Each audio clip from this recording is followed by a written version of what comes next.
एक बार मिथिलांचल में भयंकर सूखा पड़ा। अनावृष्टि और अकाल से त्रस्त मिथिलावासियों के लिए अनाज का दाना तक मयस्सर होना कठिन हो गया। अनावृष्टि के कारण पेड़ पत्ते मुरझा गए। लोग त्राहि-त्राहि करने लगे। मिथिला नरेश ने अपनी प्रजा के लिए राजगोदाम के दरवाजे खुलवा दिए, मगर उन्हें चिंता सताने लगी कि राज्य के अनाज भंडार को रीतते देर नहीं लगेगी।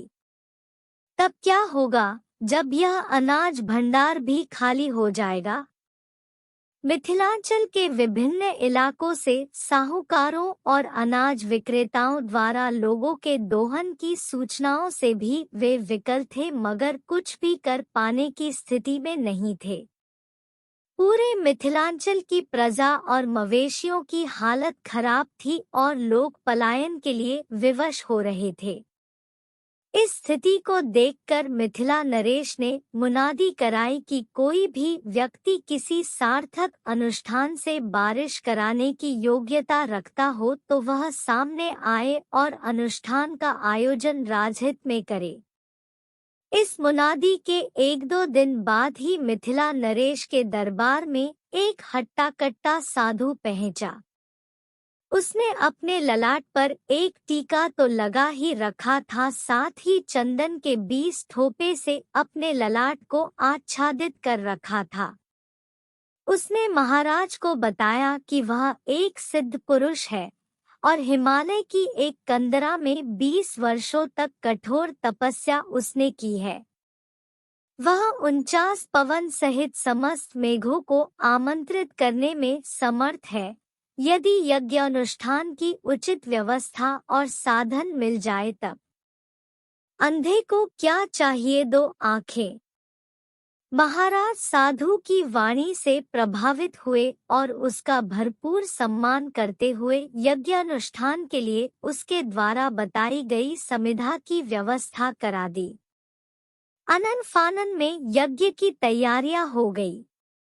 राजमहल के सामने के खुले मैदान में यज्ञ मंडप बनाया गया।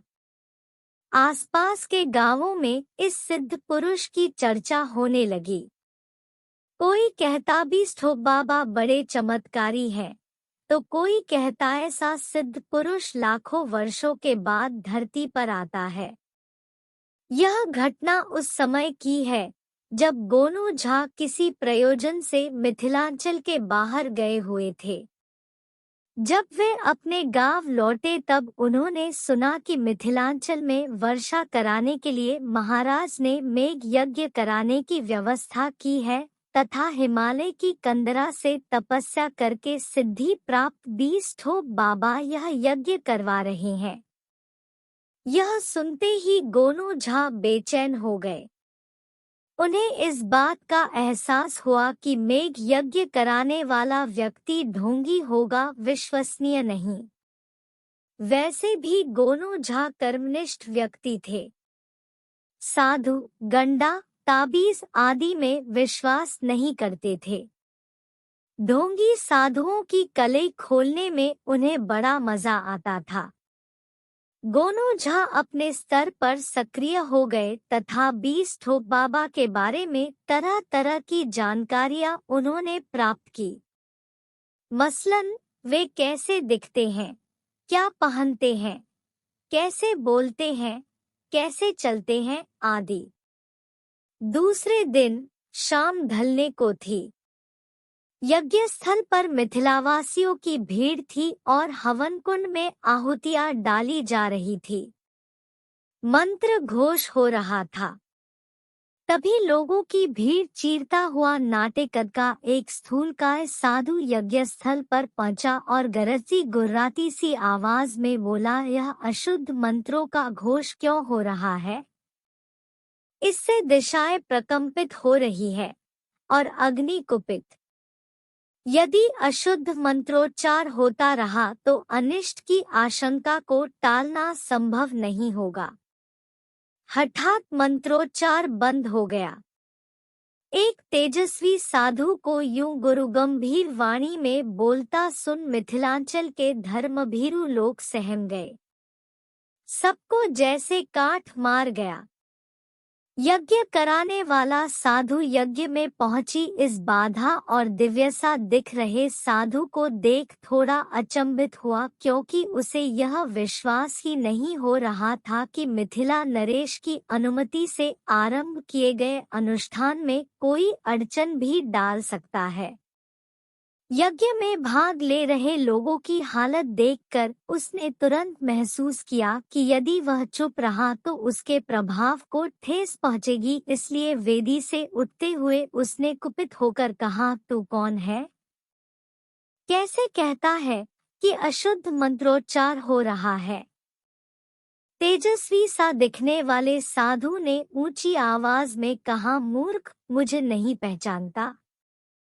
मैं हिमालय के शीर्ष पर इंद्र आराधना में 100 वर्षों में 100 कोटि इंद्रोपासन मंत्र का जप करने वाला मैं शतथोप महाराज हूँ। मुझसे प्रसन्न होकर इंद्र भगवान ने मुझे एक ऐसा बांस प्रदान किया है जिसके हिलाने से वर्षा होने लगती है, और तू पूछ रहा है कि मैं कौन होता हूँ, अशुद्ध मंत्रघोष का विरोध करने वाला? यज्ञकर्ता साधु इस उत्तर से भीतर ही भीतर डर गया, लेकिन लोगों के सामने अपनी प्रतिष्ठा बचाए रखने के लिए उसने कहा, इस तरह का बांस तू रखता कहाँ है? तेजस्वी दिखने वाले साधु ने कुपित होकर कहा, तुम जैसे ढोंगी साधुओं के मुंह में दिखाऊं? इतना सुनना था कि वह साधु शांत हो गया और यज्ञस्थल से पीछे की ओर बढ़ने लगा। जब लोगों ने उसे टोका, बाबा किधर चले? तब उसने कहा, जरा मैदान जाना है लघुशंका के लिए। कुछ लोग उसके पीछे पीछे चले, लेकिन अंधेरे का लाभ उठाकर वह साधु किसी झाड़ी में जा छुपा। लोग निराश लौट आए। उधर यज्ञस्थल का नजारा बदला हुआ था। तेजस्वी अपना गेरुवा लबादा उतार चुका था और दाढ़ी, मूछें और जटाजूट निकालकर यज्ञ मंडप के पास रख दिया। लोगों ने देखा, रे यह तो अपने गोनू पंडित है। गोनू झा ने ठहाका लगाते हुए लोगों से कहा, देख लिया न ढोंगी साधु का हाल। अरे भाइयों, ऐसे ढोंगियों से बच के रहना सीखो। यदि वह सिद्ध पुरुष होता तो क्यों महाराज और आप लोगों से दान दक्षिणा और चढ़ावा की बात करता? समझा करो भाई। जाओ अपने अपने काम में लगो। समझो, कर्म ही पूजा है। जब कोई साधारण व्यक्ति असाधारण सफलता अर्जित कर लेता है, तब एक ओर तो उसके प्रशंसकों की बाढ़ सी आ जाती है, तो दूसरी तरफ उससे ईर्ष्या करने वालों की संख्या भी बढ़ जाती है। गोनू झा जब मिथिला नरेश के दरबार के विदूषक नियुक्त हुए, तब आम दरबारियों को यह अनुमान भी नहीं था कि मिथिला नरेश गोनू झा से इतना प्रभावित हो जाएंगे कि वे प्रत्येक समस्या पर उनसे सलाह मशविरा करने लगेंगे। कुछ ही दिनों में गोनू झा ने अपनी मेधा के बूते महाराज के हृदय में अपना स्थान बना लिया और सारे समय में उनकी राय हर मुश्किल की दवा बनने लगी। एक तरह से गोनू झा सभी दरबारियों पर भारी पड़ने लगे, जिससे दरबारी उनसे जलने लगे और हमेशा ऐसे अवसर की तलाश में रहने लगे कि कोई मौका मिले तो वे गोनू झा को महाराज की नजरों से गिरा दें। एक बार की बात है, मिथिला नरेश बीमार पड़े। उनकी चिकित्सा होती रही, लेकिन बीमारी ठीक होने में वक्त लगा। महाराज बहुत कमजोर और दुबले हो गए। अधिक देर तक बैठने से वे थक जाते। दरबार में वे आते तो थोड़ी देर बैठते, महामंत्री को कुछ निर्देश देते, फिर आराम करने महल में चले जाते। एक दिन गोनू से बैर रखने वाले दरबारियों ने आपस में मंत्रणा की कि महाराज अभी स्वास्थ्य लाभ कर रहे हैं। उनकी स्मरण शक्ति लंबी बीमारी से क्षीण हो गई है। सामयिक बुद्धि भी मलिन पड़ गई है। महाराज अपनी बीमारी के कारण थोड़ा वहमी भी हो गए हैं। ऐसे में यदि महाराज को कोई ऐसा सुझाव दिया जाए जिसे पूरा करना टेढ़ी खीर हो, आसान तो कतई नहीं हो, और किसी तरह वह मुश्किल सा काम गोनू झा के मत्थे मढ़वा दिया जाए, तो समझो कि गोनू झा की मिट्टी पलीद होनी ही है। इस तरह गोनू झा के विरुद्ध षड्यंत्र का बीजारोपण हो गया।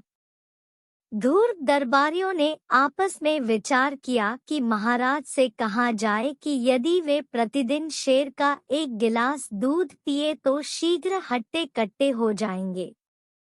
जब एक दरबारी महाराज को यह सुझाव दे तो दूसरे दरबारी उसकी हाँ में हाँ मिलाए, और जब महाराज इस सुझाव से प्रभावित हो जाए तो उनसे कहा जाए कि शेर के दूध का इंतजाम इस दरबार में केवल गोनू झा ही कर सकते हैं, क्योंकि पूरे दरबार में उन जैसी सूझबूझ वाला व्यक्ति कोई नहीं है। दूसरे ही दिन जब महाराज दरबार में आए तब मंत्रणा के अनुरूप दरबारियों ने अपनी तिकड़मी योजना को अमल में लाना शुरू कर दिया।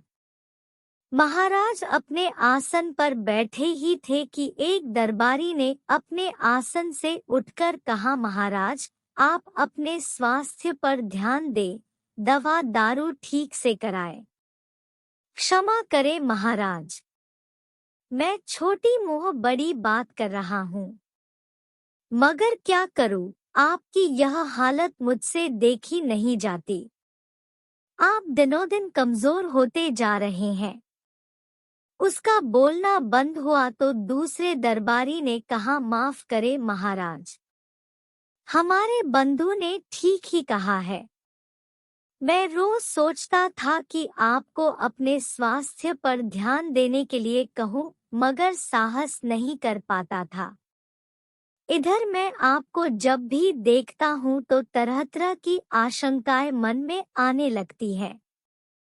परमपिता परमात्मा आपको हर व्याधि से मुक्ति दिलाए। मगर महाराज, क्या आपने ध्यान नहीं दिया कि इधर आपका चेहरा लगातार पीला पड़ता जा रहा है?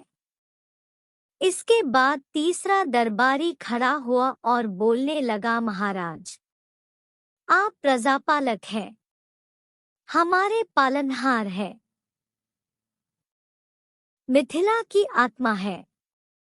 यदि आपको कुछ हो गया तो पूरी मिथिला अनाथ हो जाएगी। फिर उसने दरबारियों से ऊंची आवाज में कहा, भाइयों, यदि आप में से कोई अच्छी सेहत पाने का कोई नुस्खा जानता हो तो वह महाराज को अवश्य बताए। संयोग की बात थी कि उस दिन गोनू झा तब तक दरबार में नहीं पहुंचे थे, जिसके कारण दरबारियों को अपना जाल फैलाना आसान हो गया था। तीसरे दरबारी का आह्वान सुनने के बाद थोड़ी देर तक दरबार में सन्नाटा सा छाया रहा। सबको चुप देखकर महाराज ने स्वयं कहा, बताइए, आप लोगों के पास कोई जानकारी हो तो अवश्य बताइए। तब दरबार का सबसे स्वस्थ कारिंदा बोला, महाराज, मैं भी एक बार बहुत बीमार हो गया था। वैद्य की चिकित्सा का मेरे रोग पर कोई असर नहीं हुआ। तब मेरे शिकारी मामा ने मेरे लिए शेर के दूध की व्यवस्था की। बाघ का मांस घिसकर शेर के दूध में सुबह शाम चटाया गया, जिससे मैं फिर से सेहतमंद हो गया। महाराज में एक अजीब सी उत्सुकता पैदा हो गई। उन्होंने पूछा, मगर शेर का दूध और बाघ का मांस आएगा कहाँ से? तभी एक दरबारी ने कहा, महाराज, यह काम तो कोई सूझबूझ वाला आदमी ही कर सकता है। दूसरे ने कहा, दरबार में गोनू झा से अधिक सूझबूझ वाला व्यक्ति और कोई नहीं है। महाराज को भी यह बात ठीक लगी। वे गोनू झा की प्रतीक्षा करने लगे। गोन झा जैसे ही दरबार में आए, वैसे ही महाराज ने उन्हें आज्ञा दी, पंडित जी, मेरे लिए प्रतिदिन एक गिलास शेर के दूध की व्यवस्था करे और हो सके तो थोड़े से बाघ के मांस की भी। गोनू झा अचरज में पड़ गए और कुछ कहना चाहा, मगर महाराज ने उन्हें कहा, अगर मगर कुछ भी नहीं, यह व्यवस्था आपको करनी ही पड़ेगी। गोनू झा चुप रह गए। कहते भी क्या? दरबार से लौटकर घर आए तो अन्ने से रहे। पंडिताइन ने उन्हें चिंतित देखकर पूछा कि आखिर बात क्या है, तो उन्होंने पूरी बात बता दी। पंडिताइन ने उन्हें कहा कि वे चिंतित नहीं हो, सामान्य रहें। आज रात में ही वह खुद इस समस्या का निदान कर देगी। गोनू झा ने पूछा भी कि मगर कैसे? तो पंडिताइन ने उन्हें कहा कि इसकी चिंता वे नहीं करें कि कैसे, बस कल से प्रसन्नचित्त होकर समय पर दरबार जाए। इसके बाद गोनू झा को भोजन करा लेने के बाद पंडिताइन एक थापी और गंदे कपड़ों की एक पोटली लेकर महाराज के सरोवर पर पहुंच गई। महाराज के कमरे के निकट पड़ने वाले सरोवर के पाट पर बैठकर वह जोर जोर से कपड़ा थापी से पीटने लगी। थापी की आवाज से महाराज की नींद खुल गई और उन्होंने पंडिताइन को पकड़वाकर अपने पास बुलवा लिया। पंडिताइन को देख महाराज अचरज में पड़ गए और पूछा, क्या बात है? इतनी रात को आप राज सरोवर में कपड़ा धो रही हैं? पंडिताइन ने जवाब दिया, महाराज, दरबार से लौटते ही पंडित जी ने एक बच्चा जना है। उनकी तीमारदारी के बाद गंदे कपड़े धोने इस समय यहाँ आ गई। महाराज चकराए, अरे क्या बोल रही है आप? मर्द भी कहीं बच्चा देता है? असंभव। तपाक से पंडिताइन ने कहा, जब शेर दूध दे सकता है तो मर्द बच्चा क्यों नहीं पैदा कर सकता? पंडिताइन की बात सुनकर महाराज लज्जित हुए। दूसरे दिन दरबार में उन दरबारियों की शामत आ गई जिन्होंने शेर के दूध की सलाह दी थी। उनकी हालत देखकर गोनू झा मन ही मन हंस रहे थे।